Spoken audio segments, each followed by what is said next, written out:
हमारे देश में संविधान को लागू हुए 75 साल पूरे हो चुके हैं। आज लोकसभा में संविधान पर चर्चा के दौरान सत्ता पक्ष और विपक्ष ने अपनी अपनी बात रखी और इस दौरान एक दूसरे पर वार पलटवार भी किया। पहले सरकार की तरफ से रक्षा मंत्री राजनाथ सिंह ने अपनी बात रखी। इसके बाद नवनिर्वाचित सांसद प्रियंका गांधी ने कांग्रेस की तरफ से मोर्चा संभाला। उन्होंने कहा कि देश में भय का माहौल है, तो बीजेपी की ओर से रक्षा मंत्री राजनाथ सिंह ने कांग्रेस को आपातकाल की याद दिलाकर घेरा। वहीं अखिलेश यादव ने जातीय जनगणना कराने की मांग दोहराई। उधर राज्यसभा में सभापति जगदीप धनखड़ और मल्लिकार्जुन खड़गे के बीच भी आरोप प्रत्यारोप देखने को मिला।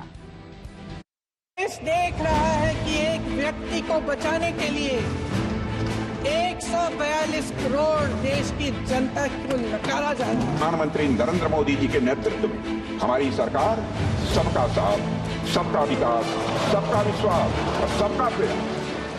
संसद के शीतकालीन सत्र के 14वें दिन संविधान के 75 साल पूरे होने पर लोकसभा में चर्चा हुई। संविधान पर चर्चा के दौरान सत्ता पक्ष से सबसे पहले रक्षा मंत्री राजनाथ सिंह का संबोधन हुआ। वहीं विपक्ष की तरफ से कांग्रेस की नवनिर्वाचित सांसद प्रियंका गांधी ने कमान संभाली। एक पार्टी विशेष द्वारा संविधान निर्माण के कार्य को हाईजैक और एप्रोप्रिएट करने की कोशिश हमेशा से की गई है। अध्यक्ष महोदय, भारत में कॉन्स्टिट्यूशन मेकिंग से जुड़ी ये सब बातें लोगों से छिपाई गई हैं। मैं आज यह स्पष्ट करना चाहता हूं अध्यक्ष महोदय कि हमारा संविधान किसी एक पार्टी की देन नहीं है। भारत का संविधान भारत के लोगों के द्वारा भारत के विचारों के साथ भारत के मूल्यों के अनुरूप बनाया गया एक अनपैरेलल्ड ट्रांसफॉर्मेटिव यह डॉक्यूमेंट है। संविधान में सामाजिक, आर्थिक और राजनीतिक न्याय का वादा है।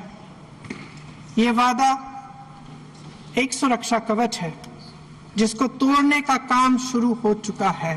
लैटरल एंट्री और निजीकरण के जरिए ये सरकार आरक्षण को कमजोर करने का काम कर रही है। अगर लोकसभा में ये नतीजे नहीं आए होते तो ये संविधान बदलने का काम भी शुरू कर लेते। संसद में प्रियंका का ये पहला संबोधन धारदार था। केंद्रीय रक्षा मंत्री ने सदन को जब इमरजेंसी की याद दिलाई तो प्रियंका ने तंज कसते हुए कहा कि बीजेपी भी अपनी गलतियों के लिए माफी मांगे। साल 1975 में हुए 38वें संविधान संशोधन से आपातकाल यानी इमरजेंसी लगाने के निर्णय को नॉन जस्टिशिएबल बनाने की कोशिश की गई। इलेक्शन लॉ अमेंडमेंट बिल लाया गया जिसका एकमात्र उद्देश्य उन सभी इलेक्टोरल मैल प्रैक्टिसेस को इम्यूनिटी देना था जिसके कारण श्रीमती इंदिरा गांधी के चुनाव को चुनौती दी गई। 41वां संविधान संशोधन विधेयक, इस संशोधन का उद्देश्य, मैं सदन का ध्यान आकर्षित करना चाहता हूं अध्यक्ष महोदय, इस संशोधन का उद्देश्य प्रधानमंत्री, राज्यपाल और राष्ट्रपति को पद ग्रहण करने से पहले उनके कार्यकाल के दौरान किए गए सभी कार्यों के लिए आपराधिक जो है मुकदमों से इम्यूनिटी प्रदान करना, चाहे जो भी अपराध किए सब क्षमित है। मेरे सत्ता पक्ष के साथी आज खड़े हुए और तमाम गिनती करने लग गए कि ऐसा हुआ वैसा हुआ 1975 में जो हुआ, तो सीख लीजिए ना, आप भी सीख लीजिए। आप भी अपनी गलतियों के लिए माफी मांग लीजिए। आप भी बैलेट पे चुनाव कर लीजिए। आप भी बैलेट पे चुनाव कर लीजिए। दूध का दूध, पानी का पानी हो जाएगा। आप राजनीतिक न्याय की बात करते हैं, सरकारों को पैसों के बल पर गिरा देते। अध्यक्ष महोदय, सत्ता पक्ष के हमारे साथी ने एक उदाहरण दिया उत्तर प्रदेश की सरकार का, तो मैं भी एक उदाहरण दे देती हूँ महाराष्ट्र की सरकार का। मैं भी एक उदाहरण दे देती हूँ हिमाचल की सरकार को तोड़ने की कोशिश किसने की, पैसों के बल पे की, गोवा की सरकार। तमाम उदाहरण, इस तरफ दाग उस तरफ स्वच्छता। और मेरे कई ऐसे साथी हैं जो इस तरफ होते थे उस तरफ चले गए। लोकसभा में चर्चा के दौरान जातिगत जनगणना पर भी बीजेपी और कांग्रेस आर पार के मूड में दिखाई दिए।